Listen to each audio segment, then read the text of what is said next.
the $2,400 fourth stimulus check, and why this number actually does make sense. I have all the details and what you need to know right here in the video, so let's get right into it. All right, now this is a really good question that I saw down in the comments section. This person reached out and said, I previously heard you talk about a $2,400 stimulus check. Can you please explain where these numbers are being derived from? So yes, that's exactly what I want to focus on right here in the video and explain the situation that would actually lead to a potential $2,400 stimulus check. Let's get into it and discuss all those details. However, really fast before we do, thank you so much for joining me. If you're new here or if you haven't done so yet, please make sure to subscribe by hitting the button right down below the video, as I am your very much dedicated one and only daily advocate. I truly want to do whatever I can to help you out. That's why I'm doing all this research each and every day. I'm watching all the information hitting the wire every single day as it is happening and doing all the necessary research, breaking it all down into these short videos so you can stay updated with what is actually going on,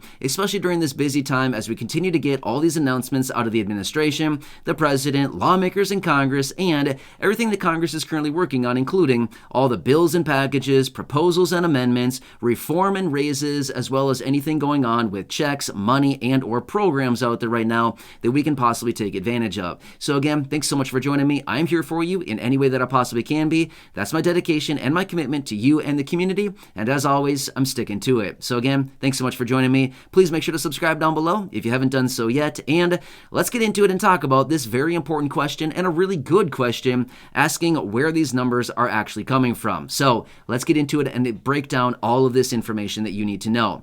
All right, so first up, before we get into it, I want to make this very clear, as I like to do in any videos like this. As of right now, a stimulus check has not been approved, and even a stimulus check in the amount of $2,400 has not been approved either, okay?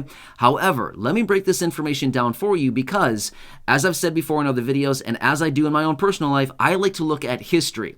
Now, here's the thing with history. History doesn't necessarily repeat itself exactly. However, it does get pretty close just about every single time, right? So maybe as we look back in history, it is not the exact same picture that we're seeing, but rather it's a very similar picture, right? As some people like to say, history doesn't repeat, but it does rhyme. And I totally agree with that. So let's look into the details here because as we look back in history, we can see a very clear trend that has played out over the last 21 years or so, and it's actually showing us a very clear trajectory going forward in regards to potential stimulus checks.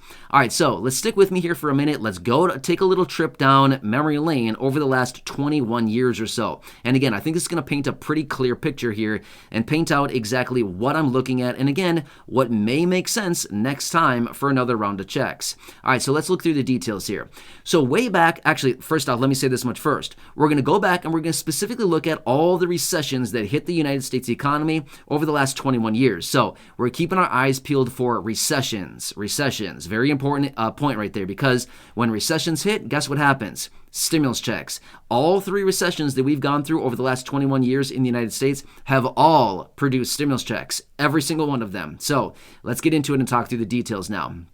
All right, so let's let's rewind rather, all the way back to the year of 2000. What happened in 2000? Well, the internet was still very new at that time. Surprising, seems kind of weird, right? Could you imagine living without the internet these days?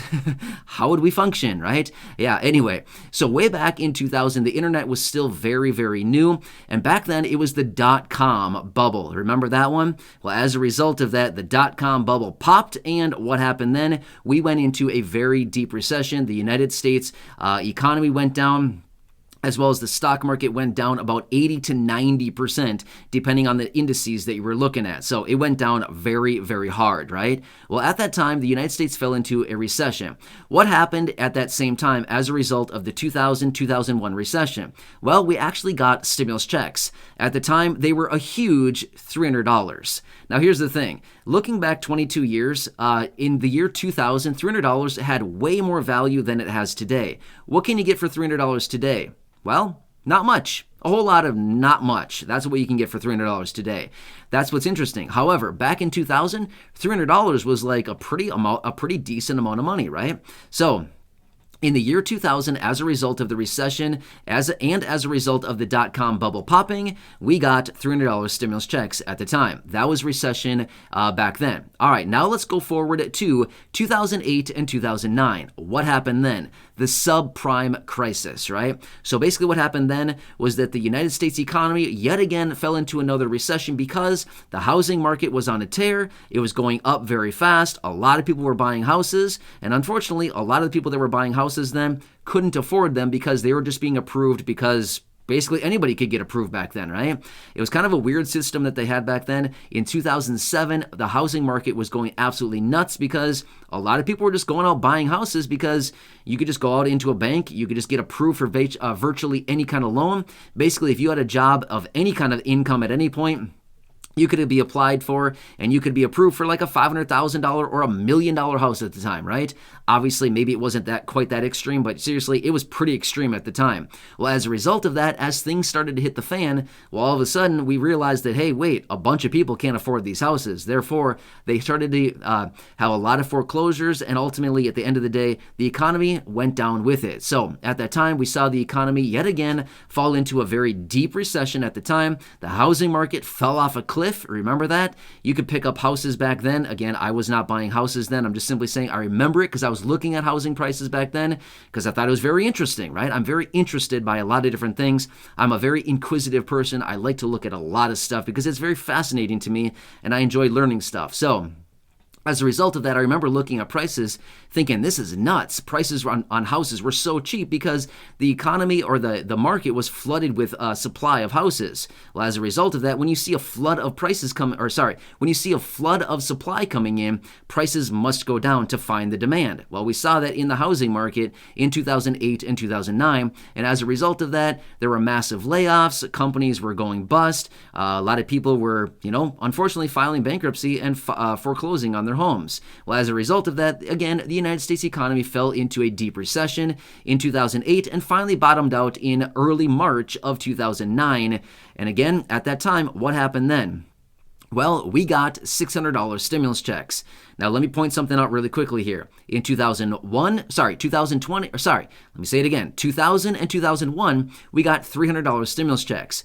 Just about 8 years later, we got $600 stimulus checks. So 300 to 600 about 8 years later. Now, let's quickly fast forward over a long period of time from basically 2009, when everything bottomed out, early 2009, all the way out until early 2020, when yet again, what happened? COVID landed on our doorstep, and all of a sudden everything was closed down. Massive layoffs, about 40 plus million people unemployed. The unemployment rate was very high at the time. Closures all across the economy, businesses closing down, all kinds of different things as a result of COVID because we didn't really know what to do at the time, right? So when in doubt, close it down. And that's exactly what happened. Well, as a result of that, yet again, because of the massive economic contraction, the economy fell into another recession. Now, it was actually a very short-lived recession. It was only a couple quarters long, but nonetheless, we were still in a very deep recession at the time.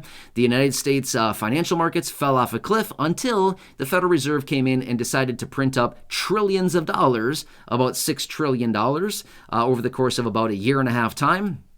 And during that time, we again saw the economy go into a deep recession. However, what also happened during that time? In early 2020, we got $1,200 stimulus checks. Yep, it happened. We were all there. We all remember it. In fact, it wasn't even all that long ago. And if only we could get something like that again, I know it would help out a lot of people right here on this channel and in the community, because I see your comments down below every single day saying, oh man, a stimulus check would be really, really nice these days. Yeah, it would be, right? It would help out a lot of people in a big way. However, let's look really quickly at these $3 amounts that I threw out here over these couple different recessions that we've been talking about. 2000 and 2001 recession was a $300 stimulus check. In 2008, 2009, we got a $600 stimulus check. Now in 2020, we got a $1,200 stimulus check. Do you see the doubling effect every single time? 300 to 600, 600 to 1,200. Now, where are we right now? Well, we're pretty much on the cusp of another major recession. Now, does this mean we're going to fall and crash and burn and skid our knees like we did back in 2000, 2008, and 2020? Not necessarily, but if we do, then guess what? I would highly anticipate another round of stimulus checks. Now again, we only have 3 data points to actually look at. Now typically a lot more data points are needed in most instances to actually figure out like what is the trajectory here. However, to be fair, when drawing trend lines, it only takes 2 points to draw a trend line. So in that case, we actually have 3 points here, so we can actually probably draw a pretty effective trend line here. So as a result of that, we can look at this and say, okay, 2000, $300, 2008, $600, 2020, $1,200. What would be the next appropriate step here? $2,400, that would be the next double, and that's exactly what we could anticipate. But again, does this guarantee anything? No, not necessarily. Is it just a weird coincidence that all of these numbers have doubled during every single recession? Maybe it's a coincidence, but I don't know. Something about it seems really weird to me. Why would it be doubling every single time? And again, who knows? It's all going to come down to how deep this next recession is actually going to be. Do we graze along the surface and pop right out? If so, then I would anticipate no dice on a $2,400 stimulus check.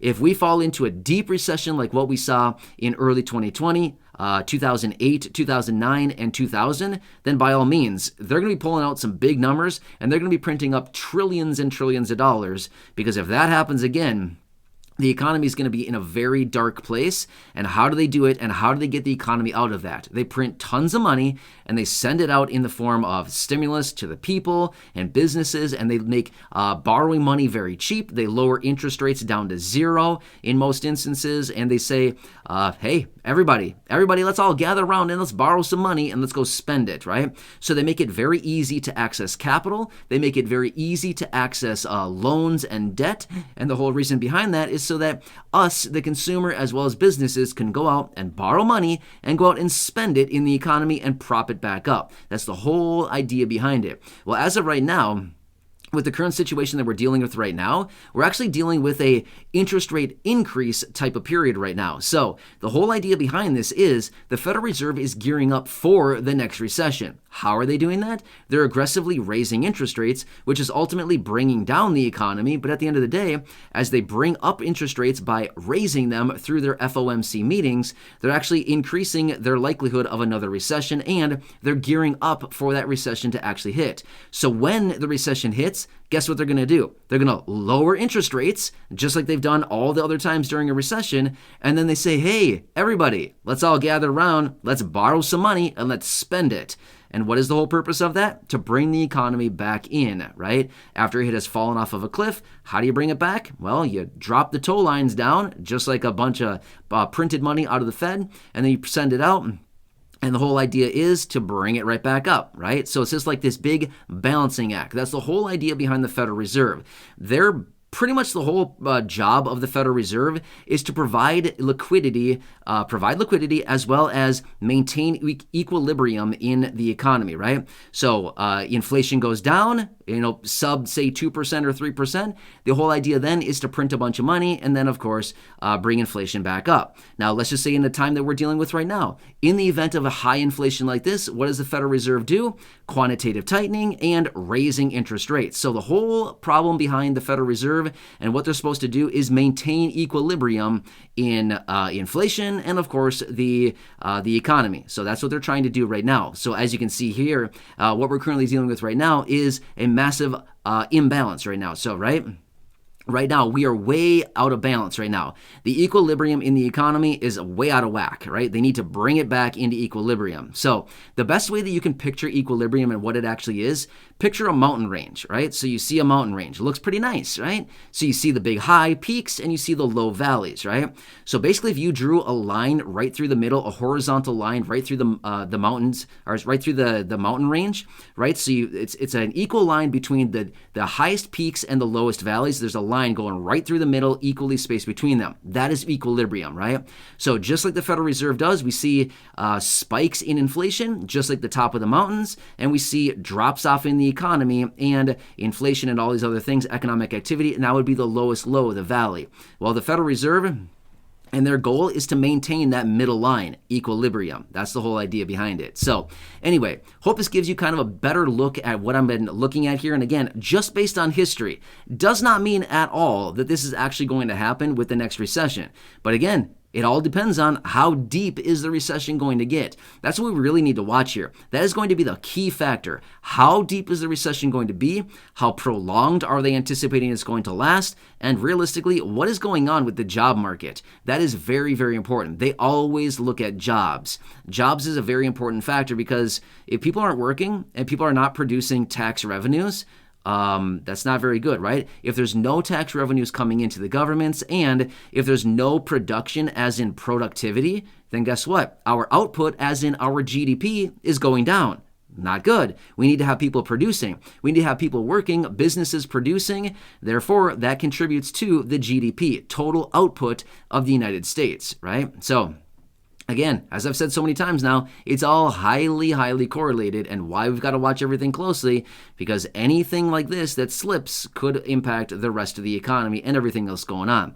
Anyway, so that person that was asking, and again, I've seen this comment down below a few different times over the last several weeks here, some people reaching out saying, hey, where are these numbers coming from and can you explain? Well, there you go. I hope this explains it. But again, this is all just based on history. Looking back in history at the last 3 stimulus checks that we received over the last 21 or so years, right? $2,300, 2008, $600, and 2020, $1,200. Just a simple doubling effect every single time. So this may actually indicate that possibly the next recession could potentially produce $2,400 checks. It does not guarantee anything.